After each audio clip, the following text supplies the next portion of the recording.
Ladies and gentlemen, I am joined today by Christensen of Amateur Traveler Podcast. He also has a number of other podcasts, but is perhaps most notably known for Amateur Traveler. Chris, how are you today? I'm good, thanks. Awesome. Thanks so much for joining me, man. So You tell us a are little most bit welcome. real quick. Can you give us a little bit of background about the 4 podcasts that you're currently running, and then we can kind of transition and dive Sure. into Amateur Traveler?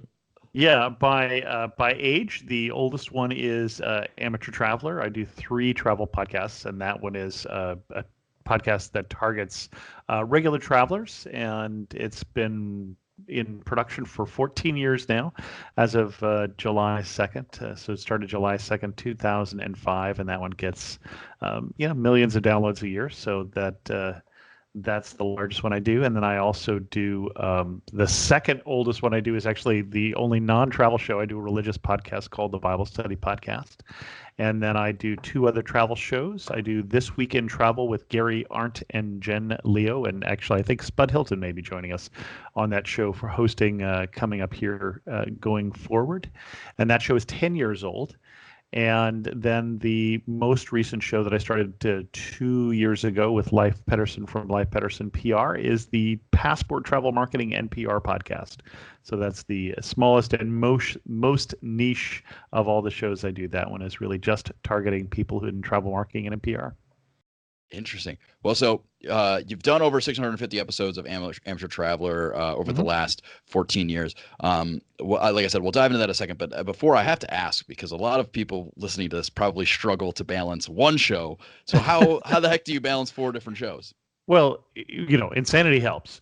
And then only 2 of those, only the first 2 shows are weekly shows. This Week in Travel, we do say on that show that it's This Week in Travel. It's not Every Week in Travel. And so that show, we're trying to get it back to twice a month, but it's probably been more like monthly recently. And then Passport has been similar. We're really targeting every other week for that show. And then just trying to find interesting topics that people in that space need to hear about, and interesting guests probably makes that show come out a lot less often than that, more like monthly again also. Okay.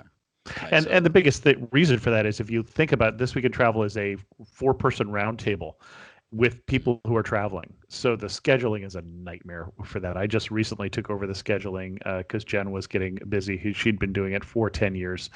And we have, our record is 4 people, 4 countries. I think it was 4 continents, actually.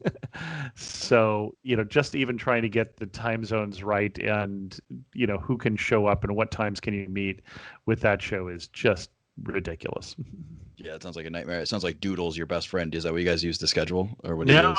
No, we're not even using any tool for that. That it doesn't mean that we shouldn't, but we aren't.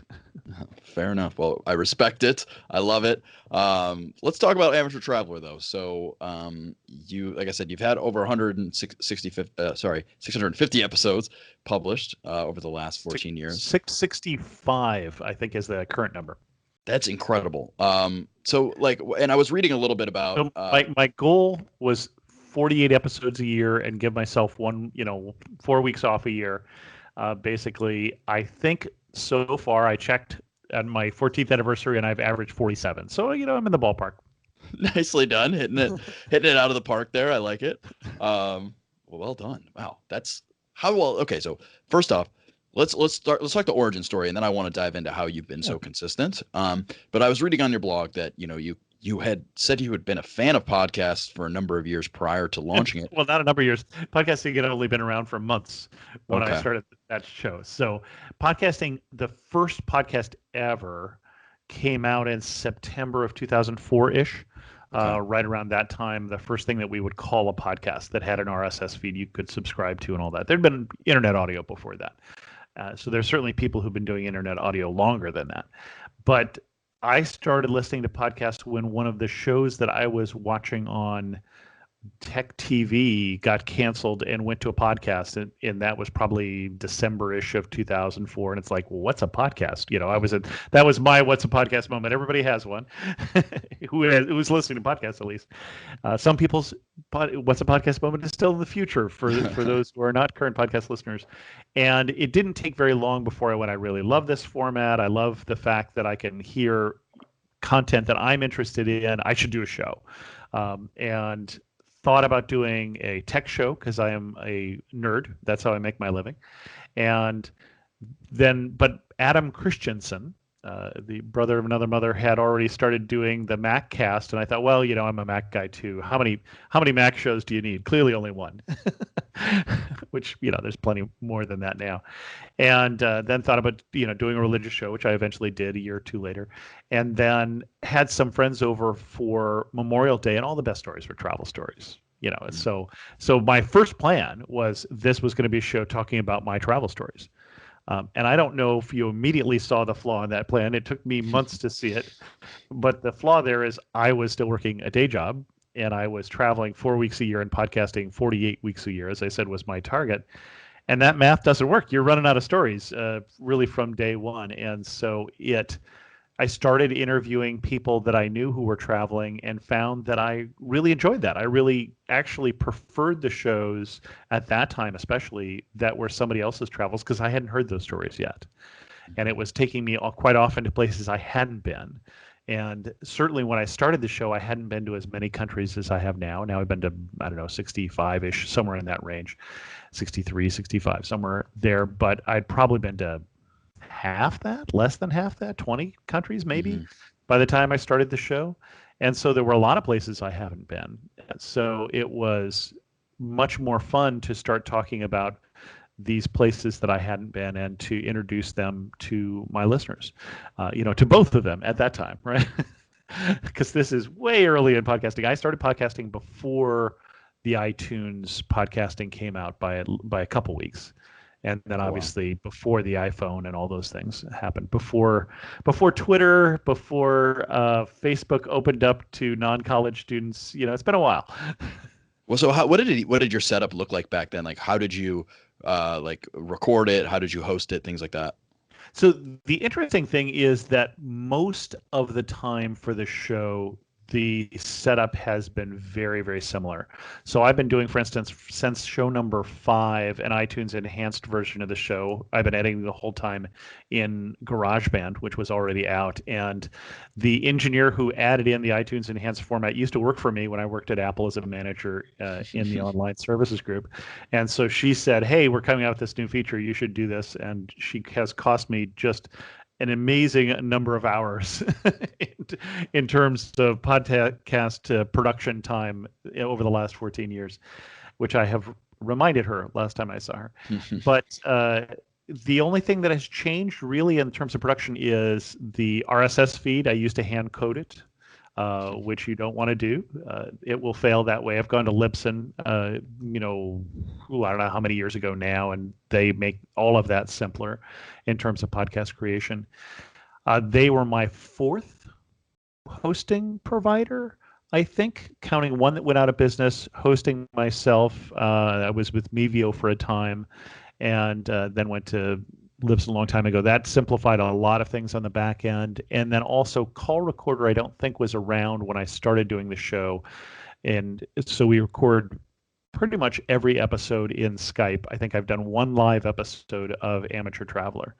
This Week in Travel, we have done more live episodes, but Amateur Traveler almost always recorded on Skype, and Call Recorder makes that easier. It used to be that I had some much more kludgy way of recording conversations through my Mac that I haven't had to worry about in a long time. Wow. Awesome stuff. So in the early days, were you hesitant to publish it at first? Like considering especially the fact that it was such a new technology, like were you afraid at all, or were you just kind of gung-ho? No one was listening. Remember when this is the 2005, so to put this in perspective, the show, I don't remember the early numbers, right? I probably didn't even have a great way of counting. It was being hosted literally on an old Mac that I had sitting in my office that was 400 megahertz Mac, and it wasn't until that I was featured for the first time on iTunes that fall of 2005, that did all but catch fire and burn. It really could not keep up with the downloads, and so I actually moved over to I was the VP of engineering at a company that was doing things on the web at that point, and my boss let me move all of the downloads to our company servers where we had plenty of capacity to do that. But I know that in the spring of 2006, I remember seeing that I was getting, 200 downloads per episode or something like that, and that was pretty great. So really, it was a small number of people that were listening at that point. So I didn't really have that kind of, oh, should I make this, and oh, should I record 10 episodes first before I put it out? I had done a fair amount of public speaking. I wasn't that uncomfortable with speaking in general. I wasn't as comfortable with a microphone, but no, really not so much. Yeah, you got the natural flow going now. Well, it's a little more thousands of natural than episodes. when I started. So you mentioned like in the early days you started Yeah, out, and it I was think just kind of all told, I've done, I think, 1,500 plus episodes now wow, across 4 shows. So wow. you get better. Yeah, I mean, yeah, just pure reps, right? I mean, that's like the approaching that 10,000 hour mark, as Malcolm Gladwell would say. I would assume with production and everything, you know, all trued up, Getting there, yeah, probably getting there. So you mentioned that you started off as kind of solo episodes. You were telling stories in the beginning, just from yourself. How long did it take to get your first guests on that you started to realize that was going to be the format going forward? Started in July, probably I could look it up, but it was probably around October or November until I had the first guest on. Maybe earlier than I remember, but it was somebody actually who I worked with, who I am still working with, but it's now, 5 companies later or something like that. So someone who was a friend who had gone on his first cruise, and we talked about it. So did you just start out with friends, and like from that point on, like how A did you get lot of guests? people. I think the second guest was a listener. Second guest was a couple who had gone around the world for their honeymoon, and who basically pitched me a show. I know sometime in the first year was one of the best pitches I had was from somebody who was listening. Chris Willis from Atlanta, who's a lawyer there, has been on the show, I don't know, 6, 7 times, talking about great destinations. Some of which I have not made it to still, but he was a wildlife photographer as a hobby, and he sent me an email. Best pitch I ever got was, I just was in Tonga swimming with whales, and took underwater photography and also recorded whale song. Is that of any interest to you? Yes. Yes. That's okay. Interesting. I like it. Well, so do you prepare ahead of time? When you have those guests on, do you research the locations and things of that nature beforehand as well? I usually don't. I'm usually not the expert, right? We have somebody else who has been there, and so I haven't done that much preparation for it. The guest is usually done a lot more preparation for it. And if they haven't, there are some episodes you will never hear, right? There's certainly some things when you're doing a interview show where it won't work, where the guest isn't as good a fit as you thought in the email, isn't as fluent in English as you thought in the email, can't tell a story.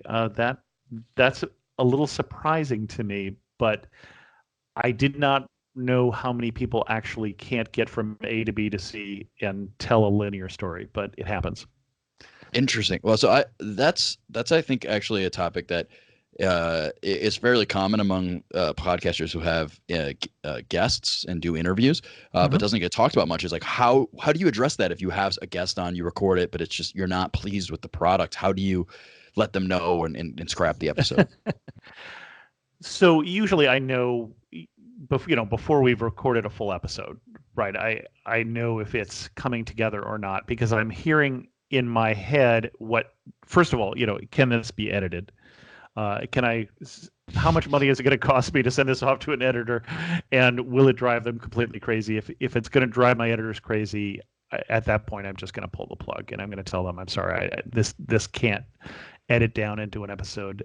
And so that's, one thing I'm listening for. And then the other thing that I'm listening for, just kind of putting myself as both the voice of and the ears of the listener of the show, is, did I learn anything? Am I getting anything out of this? I can think of one show that I pulled because I think we were 20 minutes in. We were talking about Iceland, and I knew the drinks were expensive and you should go to the Blue Lagoon. And that was literally all I knew after 20 minutes. It's like, I'm sorry. I hadn't been there at the time, but Iceland has to be more interesting than this. So, and I don't want to deal with an episode and then have somebody say, "Well, I could have done a lot better job with that," which I'll get all the time because I'm not going to cover it again. Usually, there's one time I can think of that I covered a destination twice within a short period of time, and that was because I was talking about China. Or my guests were talking about China. I had two different guests. And the first one that I had on was really talking about a pretty typical bus tour. And I could tell when I was listening to it that this was not going to be the kind of travel that a lot of people would be interested in, but it was going to be the kind of travel a lot of people would do. And so it was what it was. If you get a bus tour in China, you're going to go to the cloisonné factory, you're going to go to the jade factory, you're going to go to the store, you're going to, all of these sort of things that you have on that kind of big bus kind of trip. And so I had somebody pitch me shortly thereafter that had lived in China and talked about traveling independently. So we did two shows on Beijing within a short period of time, but completely different shows. There was, other than you go to the Forbidden City, there was probably no overlap in those shows, or at least very little. Interesting. So in terms of growth, I mean, you talked about, before the show that you get almost 200,000 downloads per month. Is that correct? Yeah, it was a little. Actually, last year was the peak year. I think one of the things that's happened this year is everybody has started a podcast, so the competition's gotten even more stiff. Last year we did 3.9 million downloads.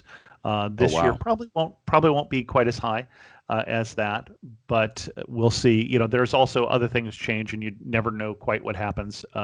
It isn't the number of people listening to a show in the first month that's changed; it's the number of people who are downloading the back catalog. So it could also have been some change in iTunes on the back end or something.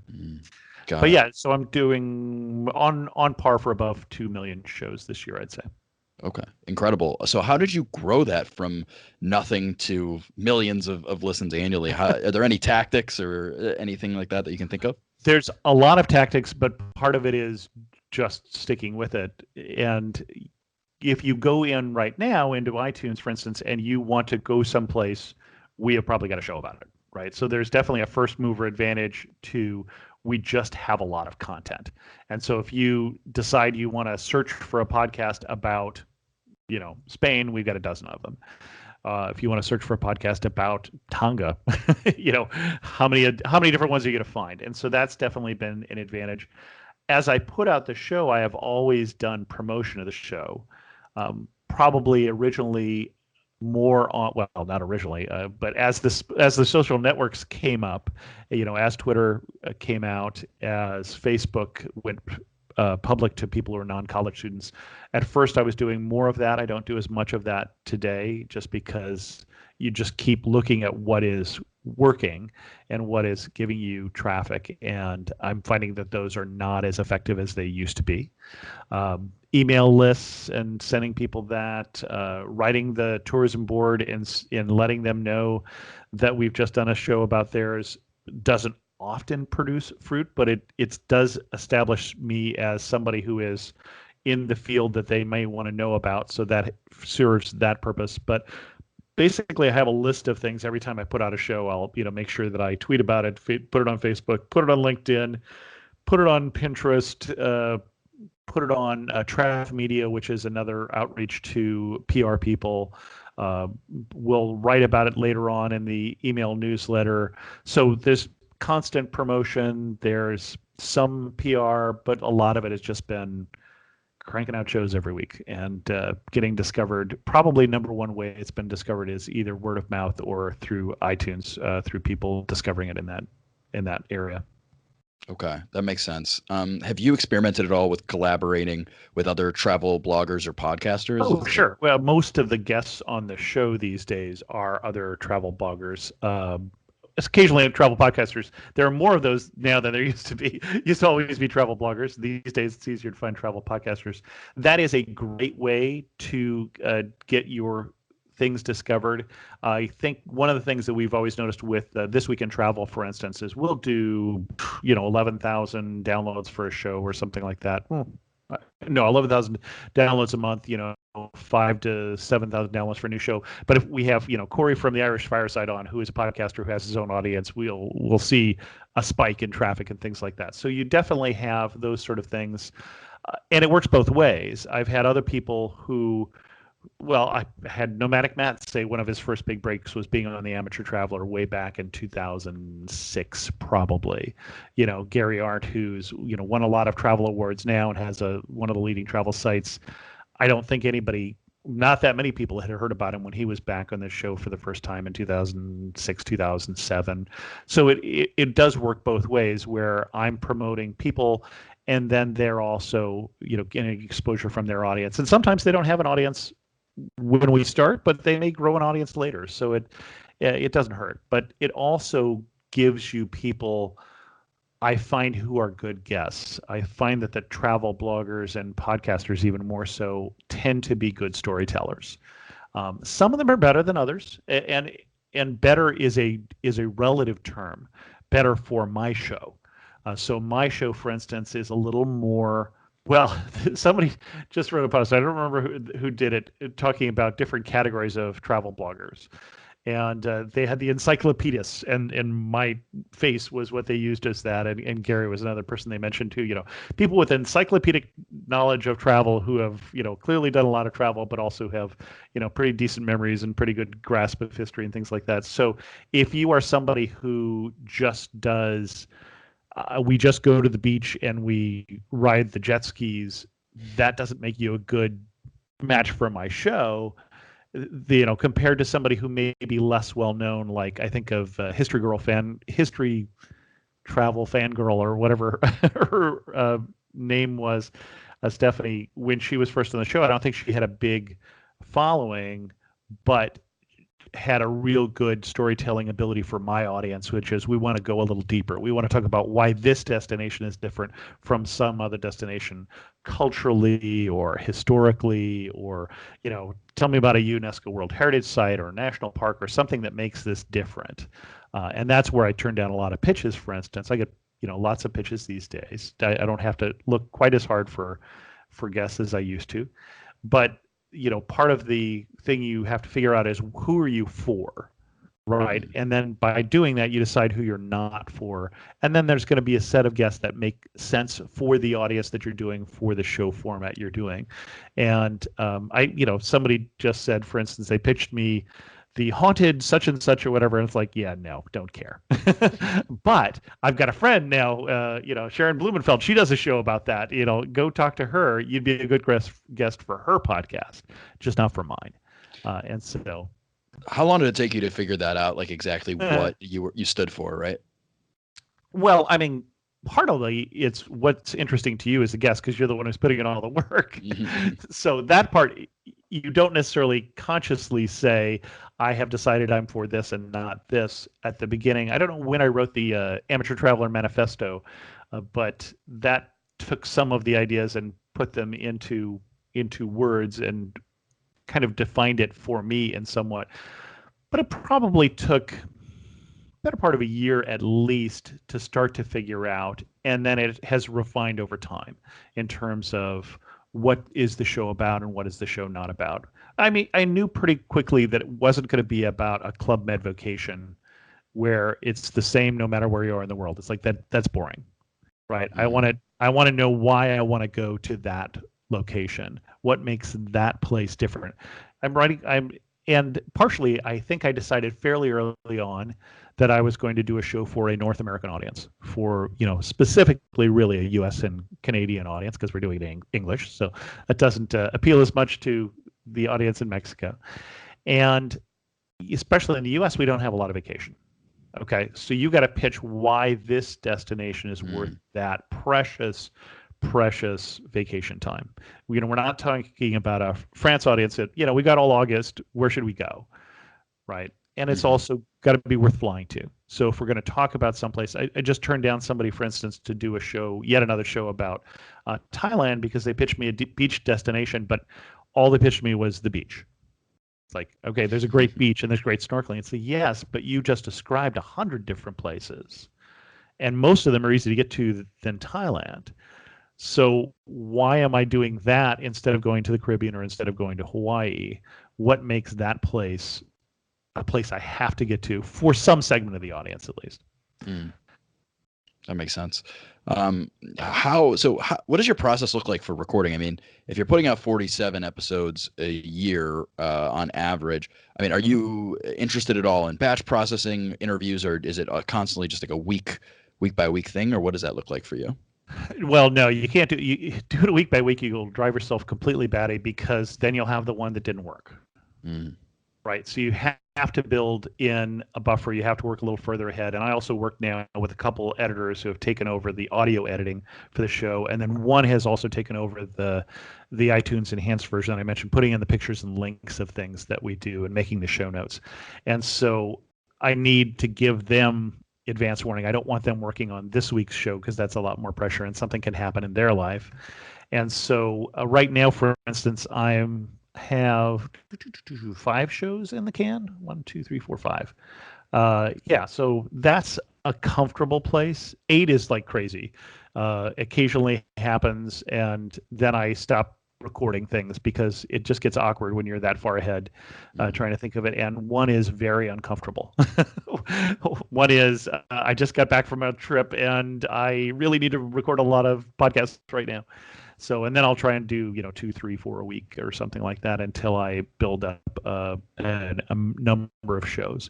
And it depends a lot on what's going on in my life because my job situation has changed a lot over 14 years. I just went back to full-time work. I was doing half-time contracting for the last 6 years. And so I had a lot more flexibility in terms of recording times and things like that. And that has just changed again.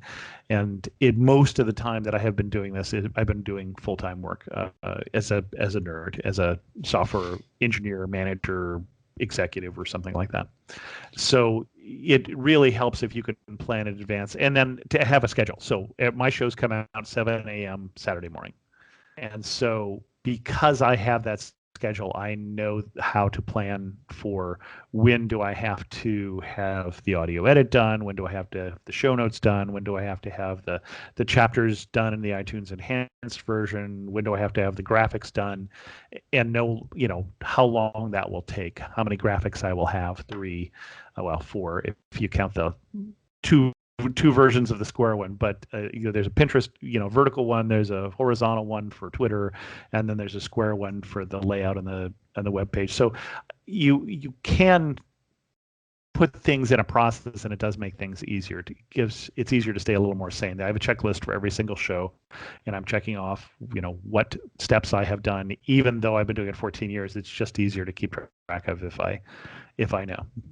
Yeah. Would you use like Trello or something for that, or what do you use? No, I'm in Things, Culture Codes program Things on the Mac, and that syncs between my Mac, my iPad, and my iPhone. And so my to-do list is not just for the show, but for everything in my life. And so I always have it with me in my pocket or something.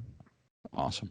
So was the financial success of your podcast kind of a factor in you deciding to work only half-time for the last 6 years, or what does that look like? No, I'd say the financial success of my podcast was the part of the decision of working full time again.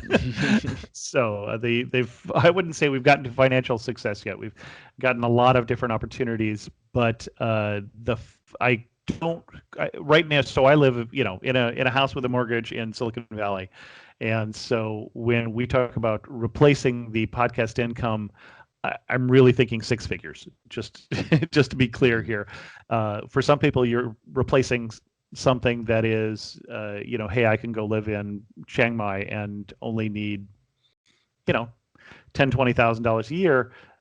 That's not what I'm trying to do. And the podcast, the blog, the whole combination of things isn't making that for me yet. And there's a couple things that I was trying to do last year to increase that in terms of doing more inserted ads in the show, and I've been waiting on something for most of a year from my hosting provider to make a change for that. So that has slowed me down a bit. But just in general, part of the thing too is that when I get to the point do I work on one more blog post or do I do one more hour of contracting, which is what I've been doing here for the last 6 years. The one more hour of contracting is a lot more economically productive. so, so I haven't necessarily even tried to make a living from the podcast or the blog. Yeah, interesting. Have you ever experimented with info products? I know it looks like you're Amazon affiliate user. You mentioned advertising, but have you thought about travel guides or info products, anything like that? Sure. Partly it's just where are you going to find the time to do that on top of everything else. So for instance, I have a guidebook that is theoretically in process, but it is not making the progress that I would like, and there's only one person to blame for that.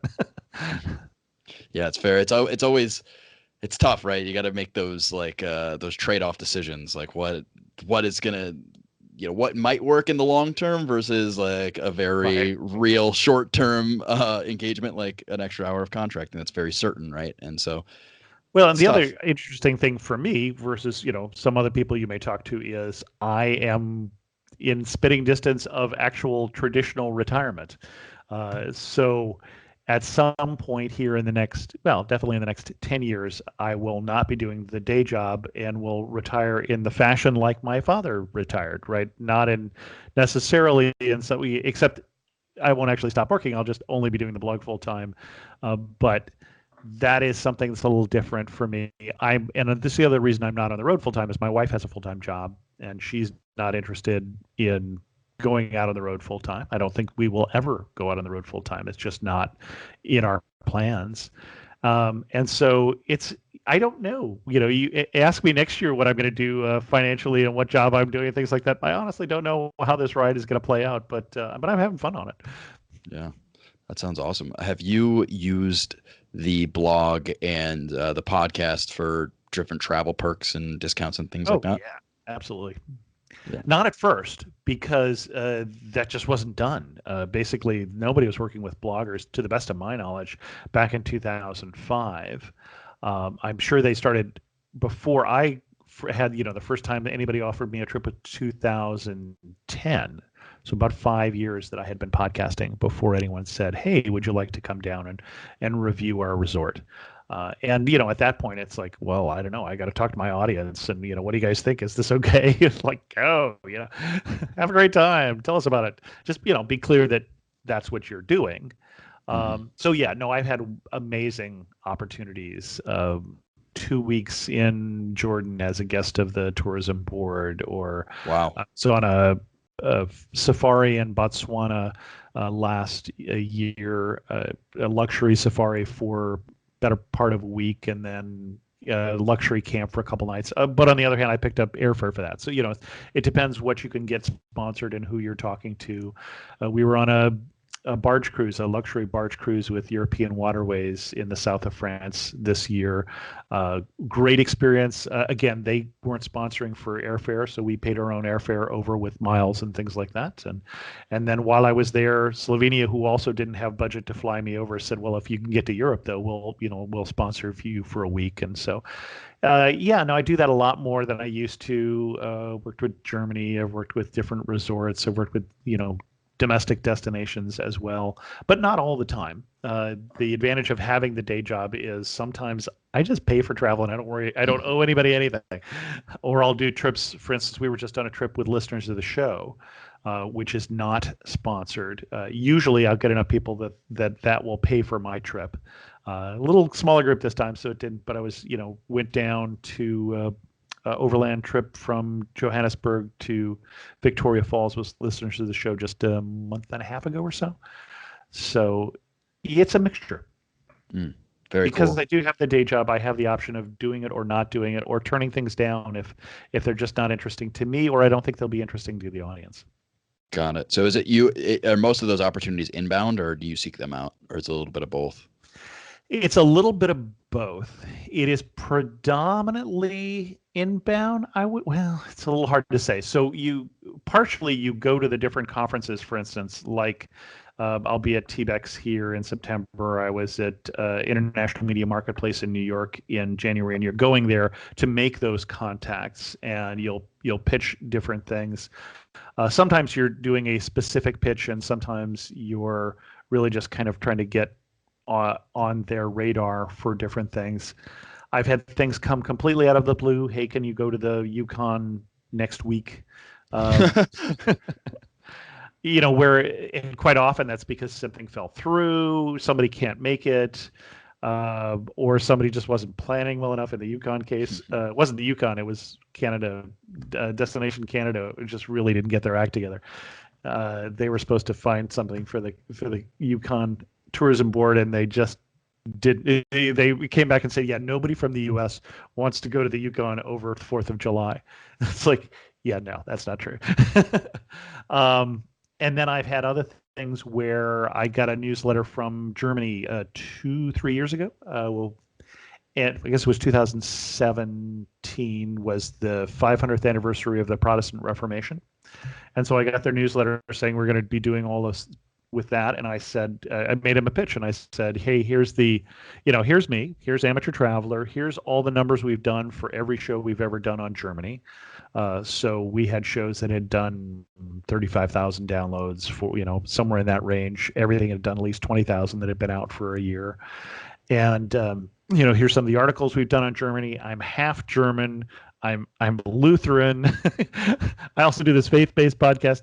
I think we should work together, for promoting this. And they went, yes, yes. You were the guy. We'd love to host you. And that one I actually did more work because they said, well, we'll sponsor for you for the flights. But I was working at that time because I do Blogger Bridge as well, which helps connect bloggers and podcasters with companies. Okay. It's a side business that I run, and through that I had connected with Air Berlin, who is now defunct, but at that point I pitched them and said, well, I'm going on this trip to Germany. Would you like to get involved in this and sponsor the flights? And they said, well, we just happen to have a press trip that is starting the day after you finish that trip. Why don't you just drive to Dusseldorf and we'll put you on that press trip, and so we'll sponsor your flights coming and going. And then, you're flying into Berlin, and so the Visit Berlin had been wanting to meet Havy there, but they didn't have the money for the flights, and so I pitched them with, hey, I'm flying in. How about I fly in a couple days early, and give you some coverage. If you can sponsor me for hotels. And they said, sure, we'd love to do that. And I said, well, what kind of coverage are you looking for? We'd really like to get more coverage about some of these other neighborhoods. And I said, oh, okay, well, let me talk to Context Travel because I know those guys and they do tours. And so I did a tour in Kreuzberg with Context Travel that they paid for while Berlin was paying for my hotel and Air Berlin was paying for my flights that were all added on to that other trip. And so when you're doing it well, that's the kind of things you do, but it does take a while, right? And a lot of pitches you pitch, you're going to get a nose for, or you're going to get not now, or you're going to get not this year, or and sometimes they'll come back. Sometimes 2 years later, you'll have that trip that you were pitching for a year before or something like that. Or sometimes you'll get a great relationship with a particular destination, a particular company, and then their PR people leave.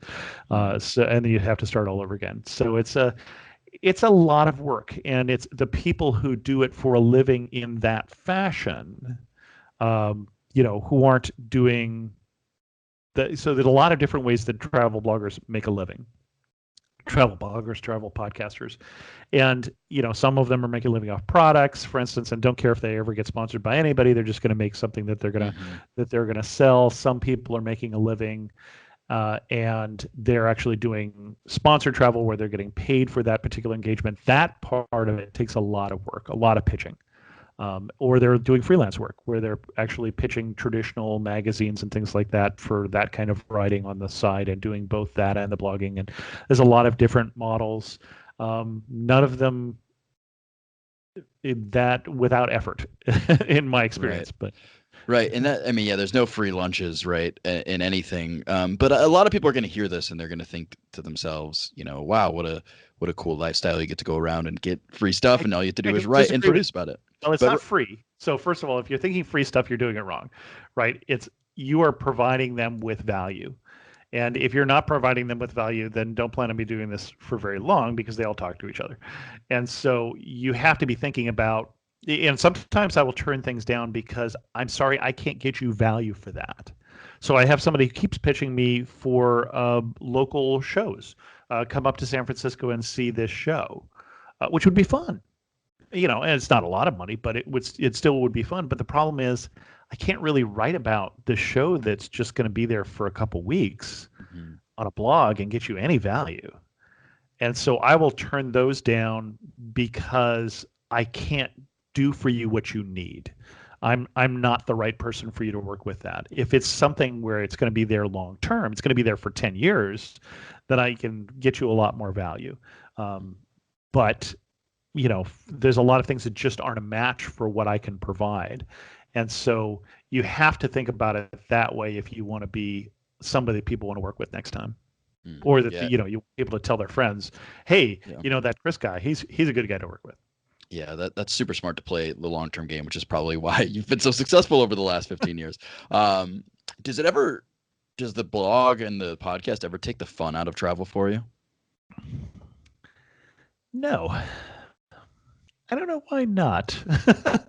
It makes it more work, in terms of, especially the odd thing is, in some ways, it's easier right now that I've gone back to work and there's a definition of what work is. Right, work is these 40-ish hours that I'm doing for this company, and I will get paid this amount of money. When I was doing the contract work, then I felt like I was either. So I was doing, contract work, four blogs, four active podcasts, 2 active blogs, and the side company, right, Bloggerbridge, which I mentioned. And it was, I'm either working like 3 or 4 jobs, or I'm semi-retired, and I'm not sure which it is, right? Because some days it felt like everything would all be due at the same time, and sometimes it felt like the other, that I have so many options that I can say yes when somebody offers.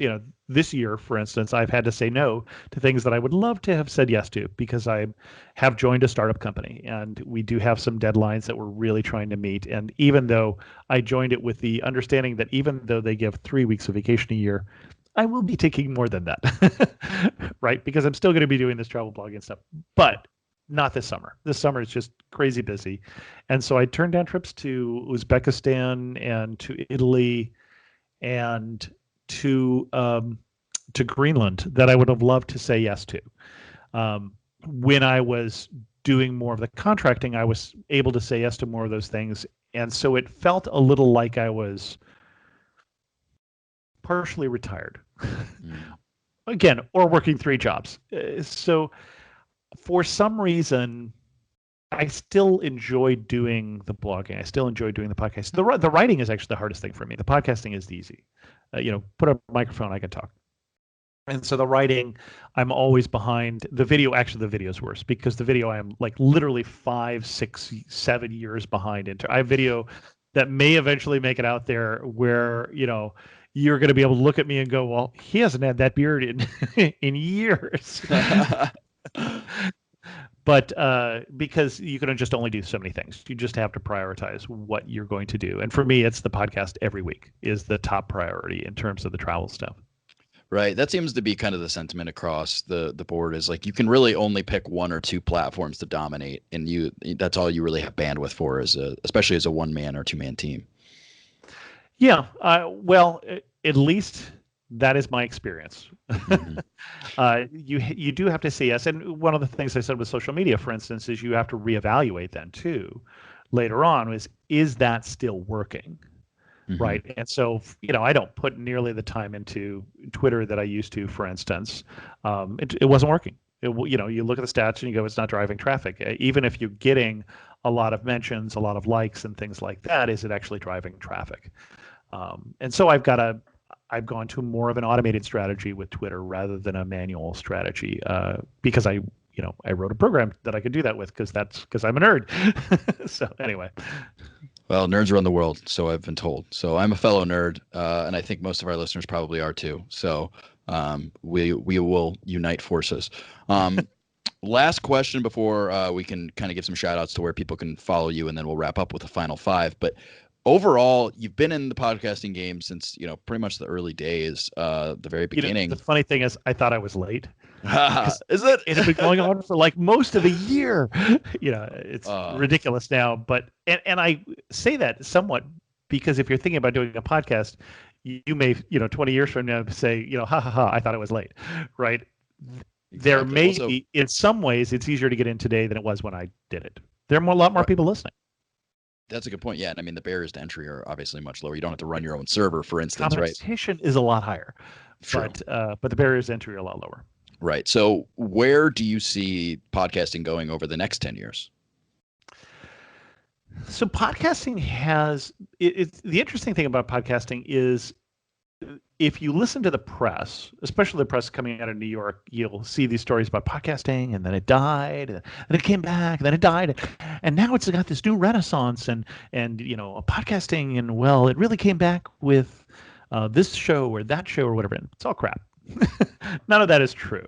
What really happened with podcasting is it has grown pretty much steadily, straight lines in growth for most of the years. If you look at the real numbers in terms of downloads over time, with a couple knees in the curve, really maybe only one, and that's the knee in the curve I can think of is when Apple added in the podcast app as a native app in the iPhone, and that's as a lot of the growth in podcasting was because of the mobile growth that happened at the same time. If the iPhone hadn't happened, podcasting would not have caught on as fast because it was a pain at first. You had to download it to your computer and then sync it to your MP3 player, and it was a pain to do. And now it's a whole lot easier. Now my wife listens to podcasts regularly, and literally she didn't listen to podcasts for the first 5 years at least that I was doing podcasts. She doesn't listen to my podcast, you understand, but she listens to other podcasts. And she said, no, I can't. It was too hard. I'm not an audio learner. I need to see things. And now it's, have you heard the latest Freakonomics? Did you hear the Preet Bharara podcast where he had on, so anyway, it has become a lot easier to do. So unless there are a few more knees in that curve, I think we'll see a pretty consistent growth in podcasting. So the one knee in that curve, for instance, would be if Android actually had a native app. That's another knee in the curve. I don't see a lot of other potential places that can have that kind of effect. So I still see it continuing to grow. Now, the other thing that I think will happen that we're starting to see is it has grown predominantly in English-speaking countries right now. There are podcasts, and there have been podcasts in other languages since the get-go, but they're behind. It has definitely been more, U.S.-centric, UK-centric, more podcast downloads in Australia and places like that. I think we'll see it expand more in other languages, in part because it's just a good format. It's just really cool that you can listen to the kind of content you want while you walk the dog or work out or do the dishes, right? It's just a good idea. And what really enables it, though, is the content. You have to have the content. You have to have the variety of content that we've had in English, and we're seeing that get richer and richer in other languages. So I think I see that happening. The other thing that I think the advertising models will change a little bit. The way that podcasting advertising is sold right now is a little ridiculous. Basically, it's baked into shows, and then you only get to sell what you download in the first month or so. And that's technically, we don't need to do that. We haven't needed to do that for most of the 14 years I've been doing this. There have been, I think I was on Fruitcast, which is a long defunct company in 2005 that was doing ad insertion, right? So we've had ad insertion literally since late 2005, but it's not getting that much use. So I think that'll change. I'm pushing to see that change. I think it will. It is changing a little more now. So the advertising models will change a little bit. Other than that, I think there will be more and more competition. That is really clear, and clear in the travel space this year for me. I keep running into people who have been on my podcast now who do their own, and just something happened last year, and the floodgates opened. And I don't know exactly what it was, but the number of people that I know who've started podcasts here in the last year or 2 years has been significant. Now, half of those will die, optimistically, because they'll decide that they can't produce it on a regular basis and they'll pod fade, and that's normal. And then maybe twice as many will start on top of that. So we'll continue to see a variety of content, and I don't know, what the runaway hits are. Who knows? But we're going to still continue to see growth in the area for a while. I don't know for how long. It may plateau sometime, but I'm not seeing it yet. Still a format that is great in terms of fitting in with people's lives. Absolutely. Yeah. It's natural, right? I mean, we are humans. We love conversation in a world where, more people are, we're more connected than ever, but it feels like we're not having as many conversations. It's almost like I coined the term conversation porn. I don't know, maybe someone else said that, but that's kind of what podcasting is to a certain extent. It's something people turn to, I think, when, I'm not going to call it that when I talk to my mother, though. I hope you know. Yeah. So, sorry to all the moms out there listening to the show. Well, good stuff. Not that she knows what a podcast is, you understand. Well, fair enough. She's 91, so we're not going to go there. Good stuff, Chris. So where can people find you? Where can people follow your 4 different podcasts? Where's the best place to connect with you?